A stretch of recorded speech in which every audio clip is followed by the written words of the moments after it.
అన్ని సందర్భాలలో వాళ్ళు కావాలి, కానీ వాళ్ళు మాత్రం దోషులుగా సమాజం ముందు నిలబడాలా?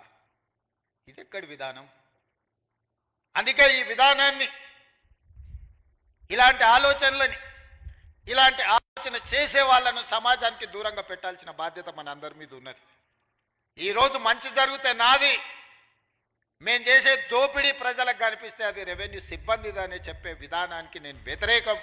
అందుకే ఈరోజు మిత్రులారా మిమ్మల్ని అందరినీ ఇక్కడికి పిలిచిన, నేను మీకు అందరికీ విజ్ఞప్తి చేస్తున్నా, మా కలెక్టర్లకు ఆదేశాలు ఇస్తున్నా. మీ ఆత్మగౌరవమే మా ఆత్మగౌరవం. మేము వేరు మీరు వేరు కాదు, మనందరం కలిస్తేనే రాష్ట్ర ప్రభుత్వం. మేము చట్టాలు ఇస్తాం, ఆ చట్టాలను మీరు అమలు చేస్తారు. ఈ రెండిట్లల్లో రెండు వేరు వేరు కాదు. ఒక మనిషికి రెండు కళ్ళు ఎంత ముఖ్యమో తెలంగాణలో ఉన్న 69 లక్షల రైతులకు రాష్ట్ర ప్రభుత్వం, రెవెన్యూ సిబ్బంది రెండు కళ్ళ లాంటి వాళ్ళు. ఈ రెండు కళ్ళు సరిగ్గా ఉన్నప్పుడే సమాజాన్ని మనం చూడగలుగుతాం, ఈ సమాజానికి మేలు చేయగలుగుతాం. అందుకే గ్రామాన వెళ్ళండి. ఏదైతే మన ప్రతిష్టకు భంగం కలిగిందో, మనల్ని అనుమానించే విధంగా, మనల్ని సమాజంలో దోషులుగా నిలబెట్టే ఆలోచన విధానాన్ని ఈరోజు ప్రక్షాళన చేయాలి, కడగాల్సిన అవసరం ఉన్నది.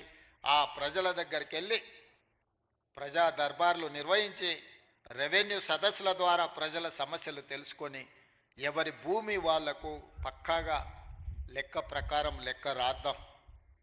ఈరోజు కొత్త విధానాన్ని తీసుకొచ్చినాం. ఆధార్ కార్డు ప్రతి ఒక్కరికి గుర్తింపుగా ఈరోజు ఆధార్ కార్డు తీసుకొచ్చినాం. ఈరోజు భూమికి భూదారు తీసుకొస్తున్నాం. ఆధారు మనిషికి ఎట్లా గుర్తింపో భూమికి కూడా భూదారు నెంబర్ ఇచ్చి ప్రతి కమతానికి ఒక ప్రత్యేకమైన నెంబర్ ఇచ్చి ఆ భూమి యొక్క వివరాలన్నిటి కూడా అందులో పొందుపరిచే విధానాన్ని తెచ్చుకుందాం. ఇంత సాంకేతిక విప్లవం ఉన్నప్పుడు అదో పెద్ద సమస్యనా? ప్రతి భూమిని మెజర్మెంట్ చేసి సరిహద్దులు నిర్ణయించి ఇండ్ల ప్లాట్లకు చేస్తలేమా? ఇండ్ల ప్లాట్లకు సరిహద్దులు నిర్ణయించినప్పుడు భూమి కొలతలతో పక్కాగా రిజిస్ట్రేషన్ చేసుకోగలిగినప్పుడు వ్యవసాయ భూమిని కూడా పక్కాగా కొలిసి దానికి సరిహద్దులు నిర్ణయించడం పెద్ద సమస్యనా? మన రెవెన్యూ సిబ్బంది చేయలేరా ఈ పని?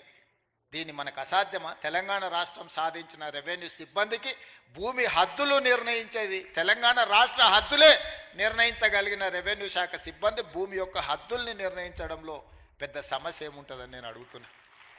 అందుకే రాబోయే రోజుల్లో ప్రతి భూమిని పక్కాగా కొలతలేసి హద్దులు నిర్ణయించి దానికి సంబంధించిన రిజిస్ట్రేషన్ డాక్యుమెంట్ చేసి భవిష్యత్తులో ఎలాంటి సమస్యలకు